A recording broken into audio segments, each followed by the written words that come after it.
This is the Everyday AI Show, the everyday podcast where we simplify AI and bring its power to your fingertips. Listen daily for practical advice to boost your career, business, and everyday life. Another week, another best model in the world. Yet somehow Anthropic's new chart-topping model was barely a top 5 AI story of the week. Just about every major tech company in the US except Anthropic signed up to support open source. And US lawmakers are getting kind of worried about AI's capabilities, so they introduced an AI kill switch bill, and an AI agent went kind of rogue this past week, and I'm not sure if that's a good or a bad thing. My gosh, what a spicy week in AI. Yeah, I told y'all last Monday that after a slowish week in AI news that week, well, this week would be an especially busy and consequential one. And the big players did not disappoint. So if you are the one making AI decisions in your company, or if you're just trying to keep up, then our Monday AI News That Matters show is the one that you can't miss. Well, let's get into it, and welcome to Everyday AI.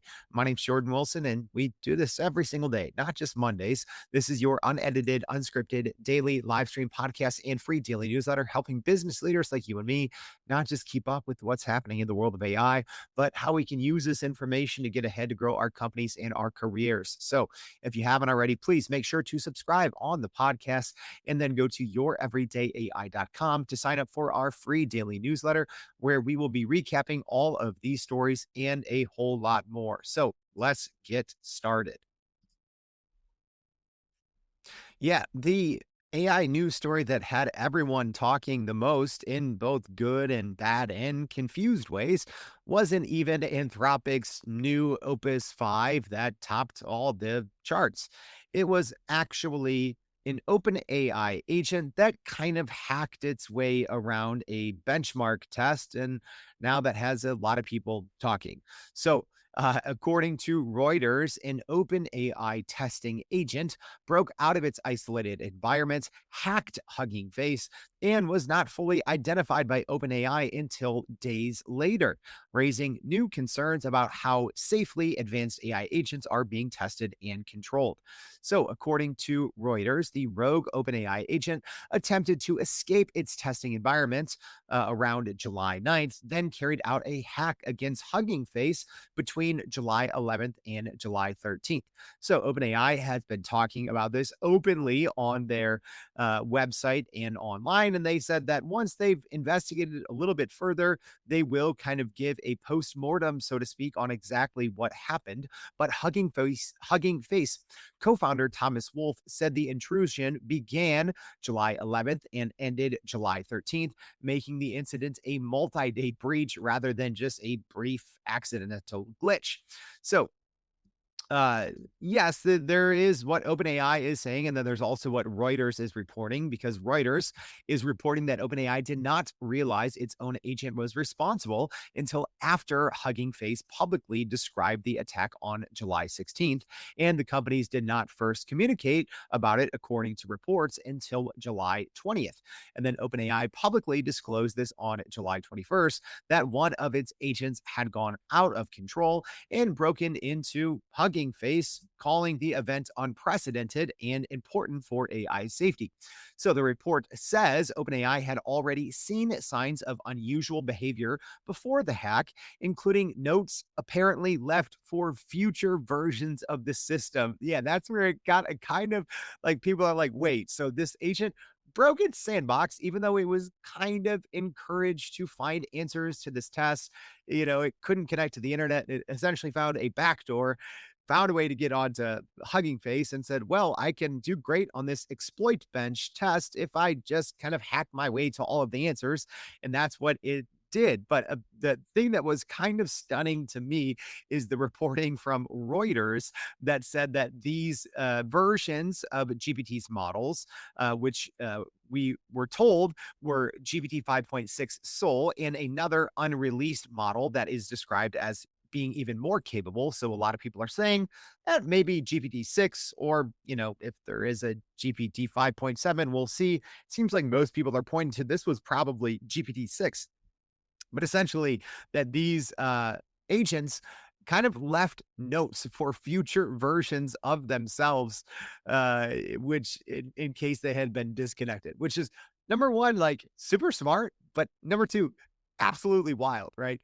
Uh, but you also have to understand that this was not like necessarily agents going rogue, even though it kind of was, right?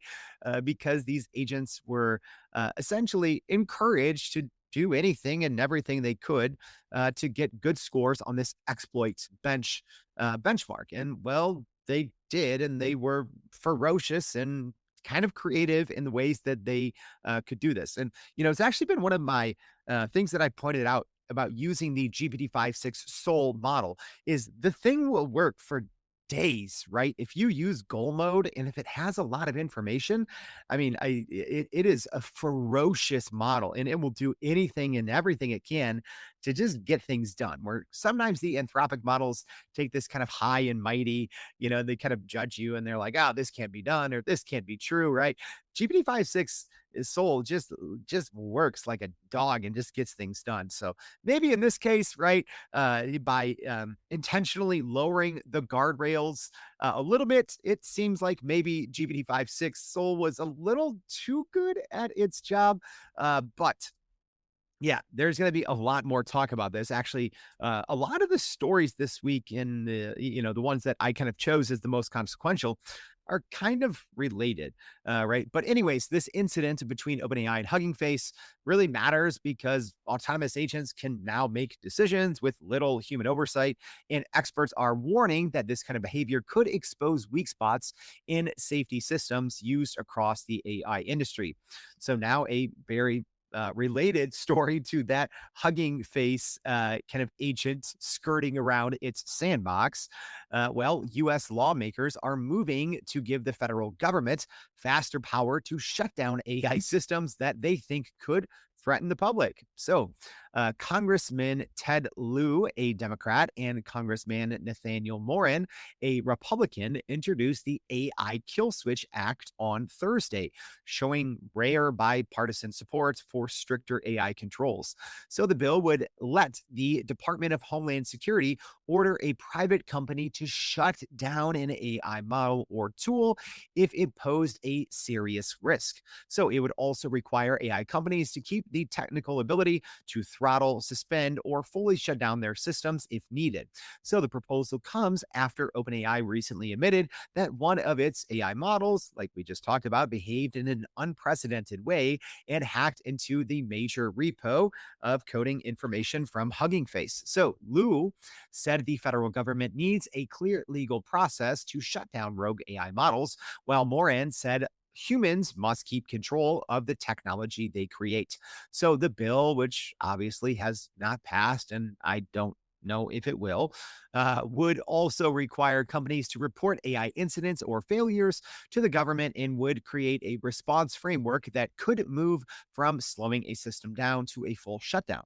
So the push reflects a broader debate over how quickly AI should be deployed in work, finance, transportation, cybersecurity, etc., where mistakes or misuse could affect everyday life and business operations. So OpenAI and Anthropic, two of the most closely watched AI companies, have both been cited in the discussions as lawmakers and safety groups press for stronger guardrails. So, yeah, FYI, I don't think this one's going to pass. Right. I think there's probably a little bit too much at stake for the U.S. economy for a bill like this to actually come to fruition. So, I used to cover a little bit of government back in my days as a journalist. And sometimes, right, I think that there's good parts of this bill, but a lot of times bills like this are introduced because the bill's sponsors, they want to have talking points when they go up for reelection. They want to say, oh, I did the right thing, right? There's so many bills that are introduced. It's probably like a less than 1% actually get to committee or to a floor vote. So it's a very low likelihood that this kill switch bill, gets any progress unless we see, more kind of agents from, OpenAI, Anthropic, Google, Microsoft, whoever, unless this becomes a common occurrence, which I don't think it will. Um, Unless that happens, I don't see a bill like this actually gaining any traction. But it does, I think, thrust this into the public discourse, which is a good thing, right?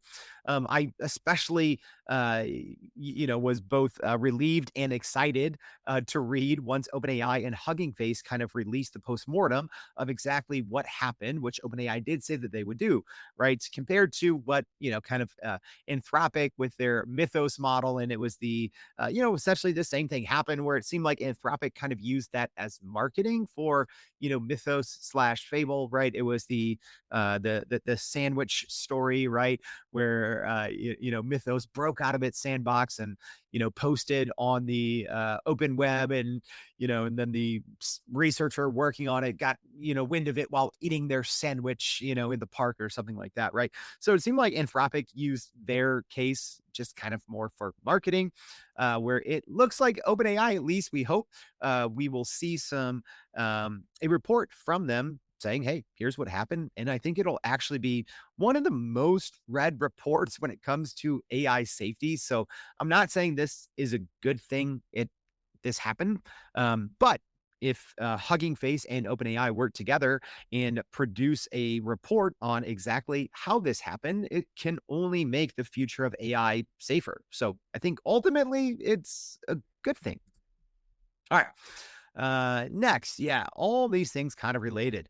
Microsoft, NVIDIA, and a growing coalition of more than 50 companies now are urging U.S. policymakers to avoid broad restrictions on open source and open weight models, arguing that these models are important for American competitiveness, business adoption, and national security. So yeah, essentially, NVIDIA and Microsoft kind of teamed up to protect open source more or less, because essentially, right, there's been all this the model wars. You had essentially the two classes of models, Fable 5 and GPT 5.6 Soul, and now obviously Opus 5 entering the conversation as well. But you essentially had this, top tier of frontier, intelligence, and, then the Chinese open source companies came in and distilled these models and obviously have their own great training and architecture on top of it. But, there is now this kind of fight where people are like, oh, well, maybe we should ban open source models. And then some of these companies being like, no, that's a really bad idea. And the biggest companies in the world, NVIDIA and Microsoft, being the two that are pushing this forward. So the letter and the coalition is kind of named the Open Weights and American AI Leadership, was launched by Microsoft and heavily pushed by NVIDIA, and quickly became a major industry push of who's who, growing from 25 signatories at release to more than 50 within about a day. So yeah, this just kind of all unfolded over the weekend. But the coalitions and the paper's main purpose is to persuade Washington lawmakers not to treat open weight AI as a risk category that should face blanket limits, especially while policymakers consider tighter rules on foreign models.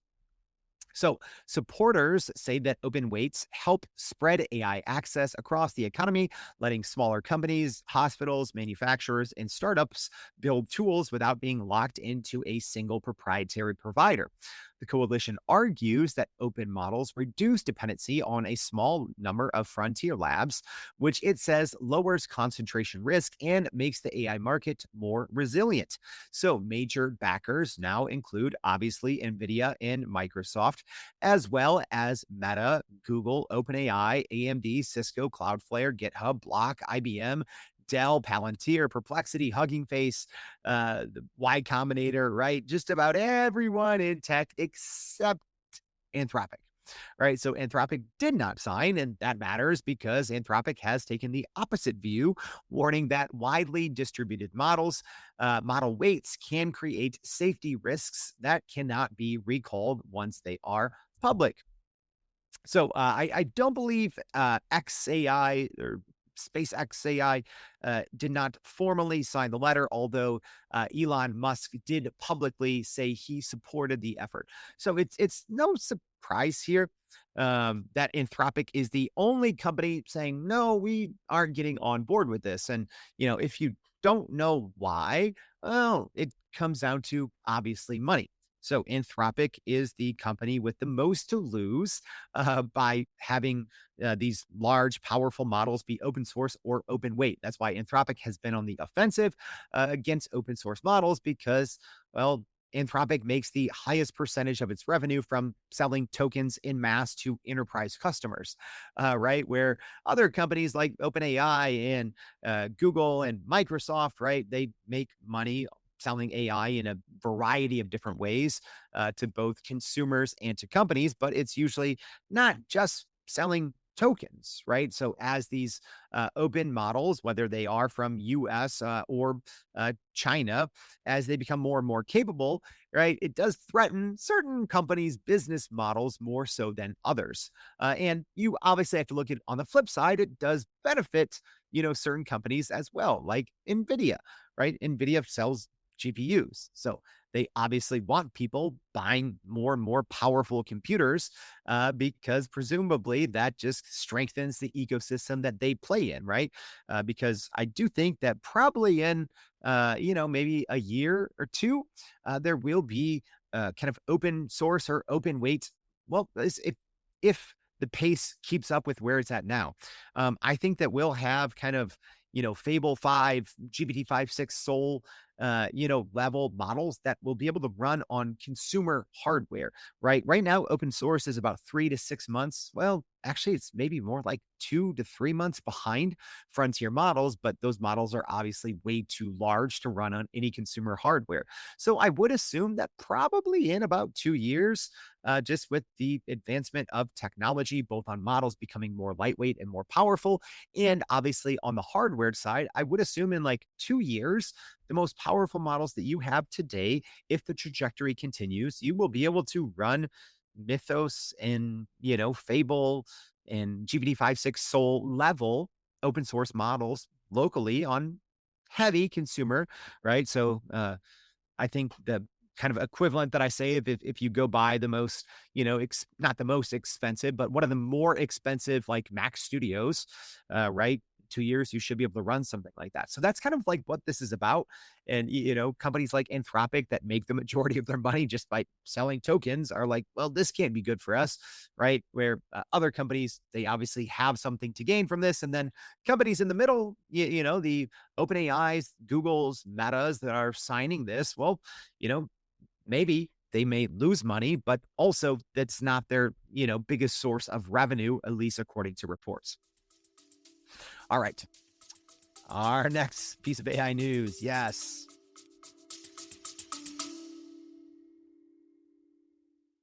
Are you still running in circles trying to figure out how to actually grow your business with AI? Maybe your company has been tinkering with large language models for a year or more, but can't really get traction to find ROI on Gen AI. Hey, this is Jordan Wilson, host of this very podcast. Companies like Adobe, Microsoft, and NVIDIA have partnered with us because they trust our expertise in educating the masses around generative AI to get ahead. And some of the most innovative companies in the country hire us to help with their AI strategy and to train hundreds of their employees on how to use Gen AI. So whether you're looking for ChatGPT training for thousands or just need help building your front-end AI strategy, you can partner with us too, just like some of the biggest companies in the world do. Go to youreverydayai.com/partner to get in contact with our team, or you can just click on the partner section of our website. We'll help you stop running in those AI circles and help get your team ahead and build a straight path to ROI on Gen AI. Not a broken record. This is a big story. Again, they're just all related. But the U.S. government has officially accused Chinese company Moonshot AI of stealing U.S. model capabilities. Yeah, doesn't happen every day that the U.S. government points a finger at a specific company and says, "You stole our technology." So, according to the BBC, a White House advisor has accused Beijing based Moonshot AI, that is the maker of Kimi and the very popular Kimi K3 model, of a large scale effort to distill the capabilities of leading US AI models. So, Michael Crest, hopefully I get this right, Kratzios. So Michael Kratzios, the White House's science and technology advisor, said that Moonshot used distillation to essentially extract information to build Kimi K3. So if you don't know what distillation is, the simplest way to put it, it's where companies do this millions of times, but they essentially copy the inputs and the outputs in the traces of a very powerful model, and then they use that as training data. So if, you can probably get a very similar model with only about 1 to 5% of the actual cost that it takes, but you're just think of it like you're just copying someone else's homework, right? So that's kind of what these Chinese companies are doing now, officially according to the U.S. government. So Kratzios also said the U.S. government has information that Moonshot AI distilled capabilities from Anthropic's Fable AI. Though those claims have not yet been independently verified. So, if you're wondering why is there all this hubbub recently between the U.S. and their proprietary closed source models and the Chinese open source or open weight models, that's because now that gap has gone down to like zero, right? I've been talking about this over the last couple of weeks here on the show. Right now in the U.S., essentially companies have to go through a process, or they almost like need permission to get their frontier AI models out because of these models being more and more capable, and that can have some downsides for cyber and well, national security as well. But essentially, right, the U.S. used to have this bigger lead, like maybe 3 to 6 months, and it's kind of dwindled down to like 2 to 3 months, right? And Kimi K3 was the first model that all of a sudden was at the top, right? It was in the same breath. Last week when it was released as Anthropic's Fable 5 and OpenAI's GPT 5.6. So Moonshot AI's Kimi 3 has just drawn this global attention after it was unveiled last week, with the company saying it can rival top US AI models and that they are supposed to be releasing the weights today. So the allegation, though, from the US matters because open source AI can spread quickly to anyone, which can lower the costs and also speed up innovation, but it can also intensify disputes over IP and model copying. So Kratzios said that Moonshot likely also used restricted NVIDIA chips powered by the GB300 Grace Blackwell platform, which would be significant because the US has limited export of NVIDIA's most advanced chips to China since 2022. So yeah, not only is the government saying, hey, Moonshot, you copied Anthropic's Fable 5, but they're also saying, well, you used our technology that you are not supposed to be using. So, a lot of times that goes through an intermediary country, right? So, the US will sell to country B, and then China will buy from, country B. So it goes from A to B to C, even though A to C is restricted. So reports say that this is, well, it's getting worse. And that now essentially both sides are just fighting, right? China is saying that this is politicizing the trade and the tech of their country. And obviously the U.S. is now saying that this is a national security issue. And we've seen reports that the U.S. and China are going to be having talks on AI soon. So those will be some probably extremely highly watched talks. Let's just say that. So the U.S. Treasury Secretary Scott Bessent added Tuesday that Washington is reviewing whether Chinese AI models have stolen capabilities from their American rivals, and said that sanctions could be considered if if they can prove that companies cross the line into IP theft. Anthropic has also recently accused Alibaba of similar distillation attacks, saying that it is becoming a broader fight over how AI companies train models and protect their work. So yeah, Quen 3.8 came out from Alibaba. We don't have benchmarks on that yet, but presumably it's going to be in the Kimi K3 range. So yeah, things are heating up. All right. Let's leave that space for a second and talk about just some real cool new tech. We'll end the show with two of those. So, one, and probably the one that I've been using the most and having the most fun with, and I still don't even know how this is possible. So, if you haven't used this yet, my gosh, go give it a try.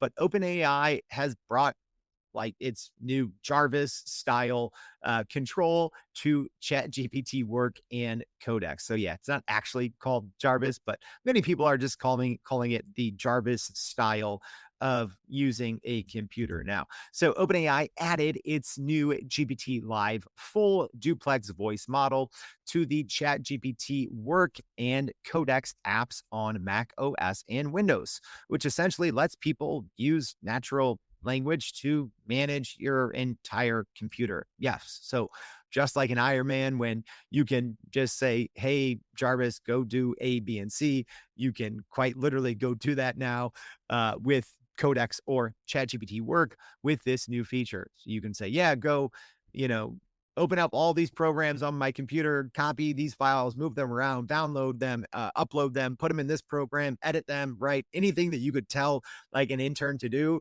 you can now tell inside this new GPT Live voice mode. So GPT Live now powers the ChatGPT desktop app on Mac OS and Windows, and it is being tied directly into tools like obviously Codex and ChatGPT work. So the biggest change is that the voice system can listen and speak at the same time, which means users no longer have to wait for that rigid turn taking during a conversation.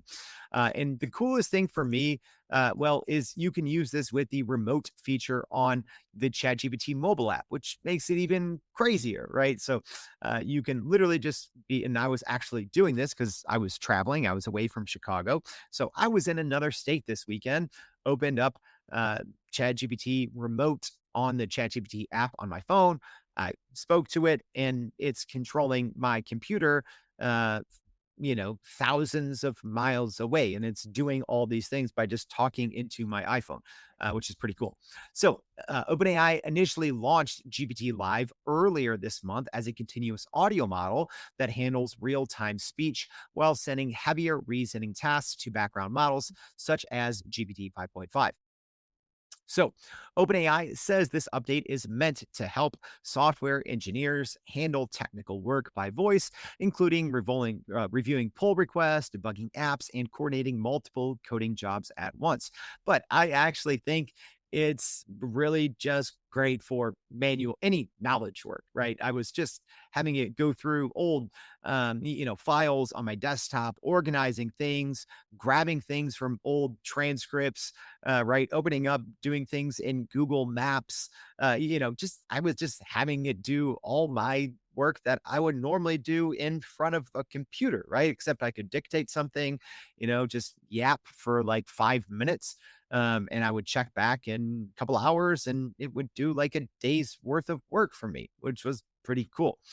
So on Mac, the desktop app can also use the screen context feature called App Shots, which essentially takes not just a screenshot and automatically shares it, but it also takes every other piece of content or context in whatever kind of program that it took the app shot from, and then it gives that to Codex or ChatGPT work as well. And FYI, those are the same app. ChatGPT work and Codex, they're essentially the same app. So if you ever hear me talk about that and confused, they're essentially the same thing. But the app shots thing is really cool. Let's just say, as an example, like I do now, right? I have text edit open on my computer because sometimes I have bullet points there as I go over these shows of things that I want to bring up. But if the app shot could just take a screenshot of that little portion of the text edit that's on my screen, but there's a lot of notes on here. So not only is it just going to take that screenshot, but it knows that I have text edit open, and it's going to take all of that information and instantly, put it into the context window inside of ChatGPT work or inside of Codex. So this is literally I think, one of the biggest jumps in capabilities, probably since, I would say Claude Cowork / Codex kind of movement of early 2026. So I'll say of the last like 4 to 5 months, this is the biggest both capability jump and the biggest like, wow, what does this mean for work, right? I'll actually put in the newsletter. So, let me know if you want for our Wednesday shows where we normally do AI at work on Wednesdays. We do the hands-on demos. So let me know if you'd rather see this new kind of Jarvis-like GPT live on the desktop, or our last story, Opus 5. Yes, there is a new model and it's currently wearing the crown. We'll see how long, but we have a new, most powerful model in the world. Surprisingly enough, it is not Mythos. It is not Fable. It is Anthropic's Claude Opus 5. So late Friday, actually, Anthropic announced Claude Opus 5, a new model the company says is its strongest and most cost-effective model yet, with pricing set at $5 per million input tokens and $25 per million output tokens. So yeah, it is on most benchmarks, it is actually more powerful and better than Fable 5 and Mythos 5, but at half the cost, right?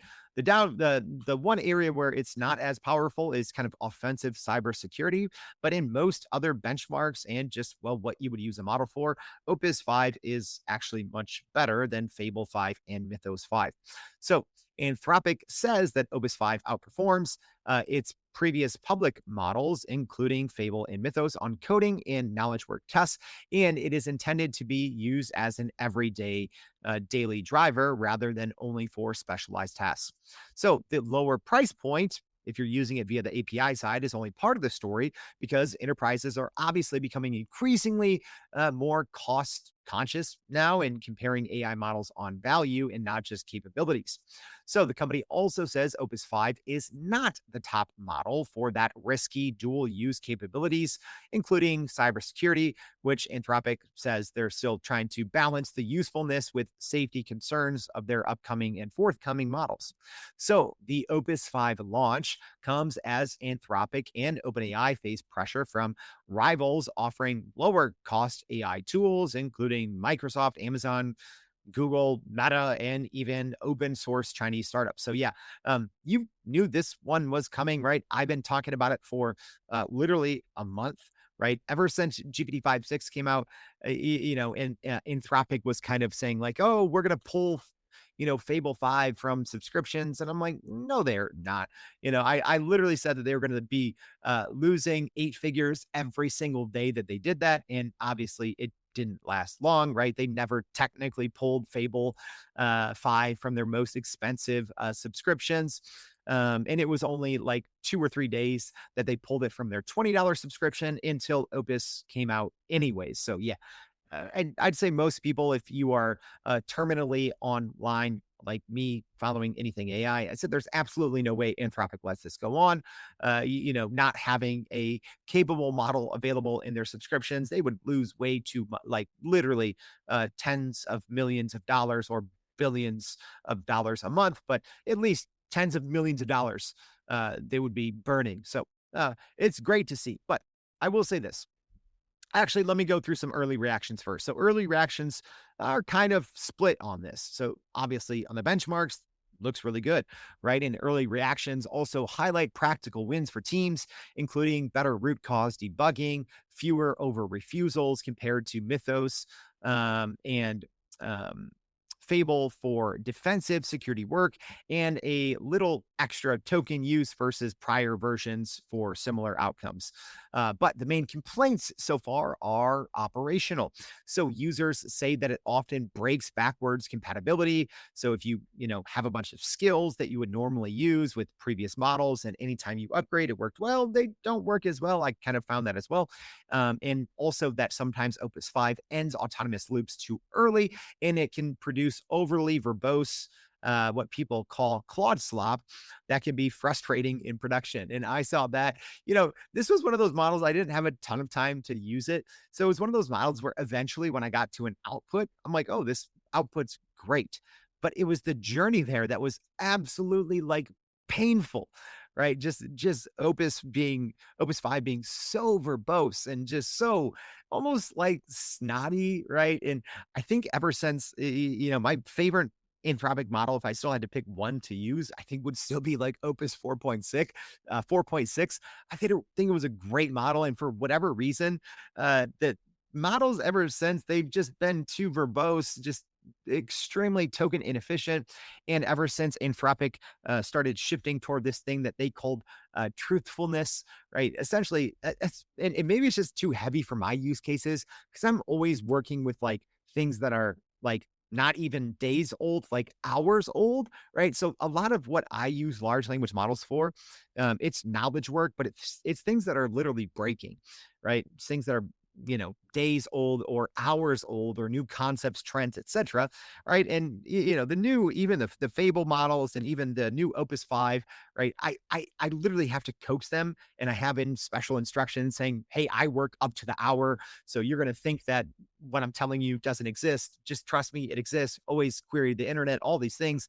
And it's just refuses, just straight up, so many times, right? So I think, and after I use it, I'm like, oh man, I can't bellyache about this, right? Because it's a good model. But luckily, it seems like that's the takeaway case from a lot of people that both had early access to it and just early reviewers, is that, like, yeah, obviously the capabilities are great, but it's one of those models that's kind of actually painful to use, especially if you're using a lot of your pre-existing skills. So Anthropic did put out kind of a new kind of prompt engineering or context engineering guide, because they're saying, yeah, these new models work a little bit different. So we'll probably share that in our newsletter today. So Anthropic's own behavioral audits reportedly showed that Opus 5 has the lowest misaligned behavior. But yeah, early testers said the model can overthink at those high effort settings, and they actually may just work better on low or medium reasoning levels. So I did see that anecdotally as well. I always will run the same, handful of prompts across different reasoning efforts. And, I actually saw that as well, but again, I'm not using things that are overly difficult either. So, if you're refactoring a code base with hundreds of thousands of lines of code, right? Maybe you will find better results from a higher thinking level. But I think for the majority of what people do, I think we're probably getting to the point now, right? I'm using GPT 5.6 Soul Medium a lot, right? And I'm not cranking up that Ultra every single time I need an answer out of a large language model. So, I think maybe we're getting to the point where for a lot of people and a lot of even enterprises using these models, where, yeah, maybe the lower or medium reasoning efforts might work just fine.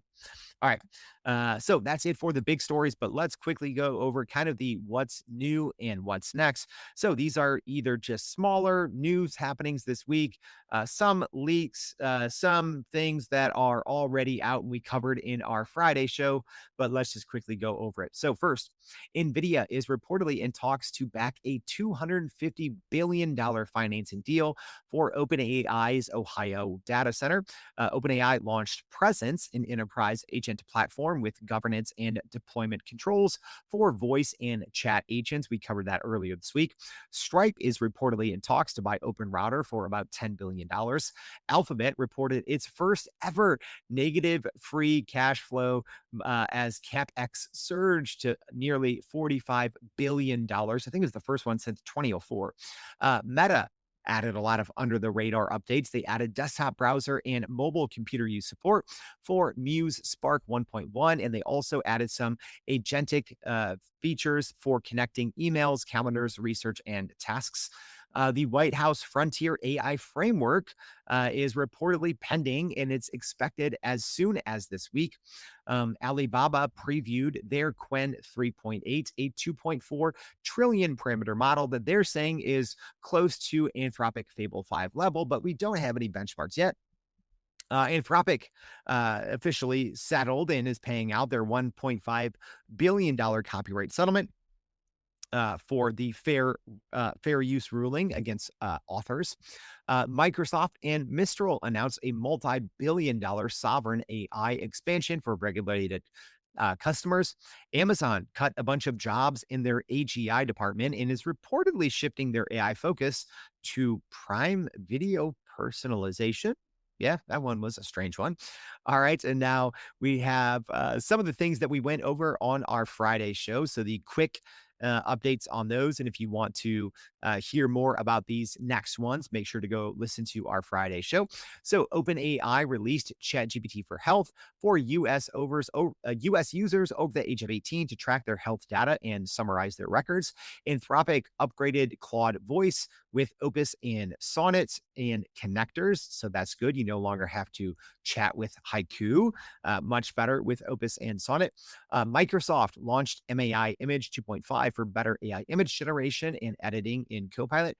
Google released a new model. It's just going from 3.5 Flash to 3.6 Flash. So nothing new there. We're still seeing delays reportedly for Gemini 3.5 Pro, but we do know that Google is pre-training Gemini 4.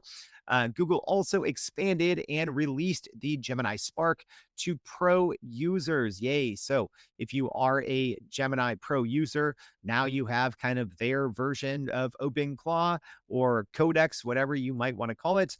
But Gemini Spark is now live. And then last but not least, Anthropic added the record a skill feature in Claude Cowork to turn workflows into reusable skills. So yeah, if you've used Codex, their version, this is essentially Anthropic's version that watches your screen, and whatever you do, it'll create a skill, which is really cool.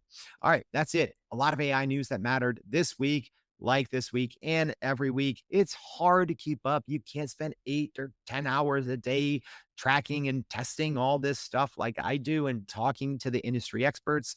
So if you need to know what is happening in AI to make decisions for your company, just put me to work for you. All right. So if you haven't already, please make sure to subscribe to the podcast on Apple or on Spotify, and then go to youreverydayai.com. So thank you for tuning in. Hope to see you back tomorrow and every day for more Everyday AI. Thanks, y'all. And that's a wrap for today's edition of Everyday AI. Thanks for joining us. If you enjoyed this episode, please subscribe and leave us a rating. It helps keep us going. For a little more AI magic, visit youreverydayai.com and sign up to our daily newsletter so you don't get left behind. Go break some barriers, and we'll see you next time.